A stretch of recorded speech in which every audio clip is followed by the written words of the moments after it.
লোভনীয় স্বাদের ঝাল ঝাল হাঁসের মাংস রান্নার সিক্রেট রেসিপি। প্রথমে কড়াইতে পেঁয়াজ, তেজপাতা, সাদা এলাচ, লং দিয়ে ভালোভাবে পেঁয়াজটা ভেজে নেব। পেঁয়াজটা লাল লাল করে ভেজে নেওয়ার পরে এখানে হচ্ছে পরিমাণ মতো আদা, রসুন, জিরা বাটা দিয়ে দেব। এরপর দিয়ে দেব শুকনো মরিচের গুঁড়া,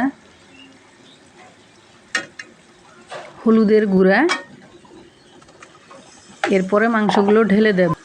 মাংসগুলো ভালোভাবে নেড়েচেড়ে মশলাগুলো কষিয়ে নেব। এই পর্যায়ে মশলা বাটার যে পানিটা ছিল সেটা এখানে অ্যাড করে দেব। এরপর ভালোভাবে নেড়েচেড়ে মশলাগুলো মাংসের সাথে মিশিয়ে নেব। মেশানো হয়ে গেলে এরপর ঢাকনা দিয়ে ভালো করে ঢেকে দেব। এরপর দিয়ে দেব পরিমাণ মতো লবণ। লবণটা ভালোভাবে মাংসের সাথে নেড়েচেড়ে মিশিয়ে নেব। এরপর আবারও ঢাকনা দিয়ে ঢেকে দেব। 2-3 মিনিট পর ঢাকনাটা উঠিয়ে নেব। এরপর আমি এখানে মাঝারি সাইজের কয়টা আলু দিয়ে দেব।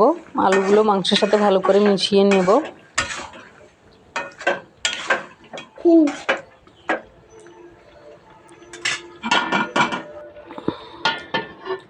ঢাকনা দিয়ে ঢেকে দেব 2-3 মিনিট পর। মাংসটা আলুর সাথে ভালোভাবে মিশে গেলে সামান্য পরিমাণে পানি দিয়ে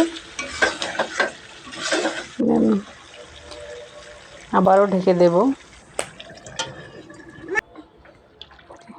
2-3 মিনিট পর এবার আলুটা সিদ্ধ হয়ে গেলে এখানে দিয়ে দেব কয়েকটা রসুন। এগুলো আমি ধুয়ে রেখেছিলাম আগেই, দিয়ে দেব। রসুনগুলো দিয়ে 2-3 মিনিট ঢাকনা দিয়ে রান্না করলেই হয়ে যাবে।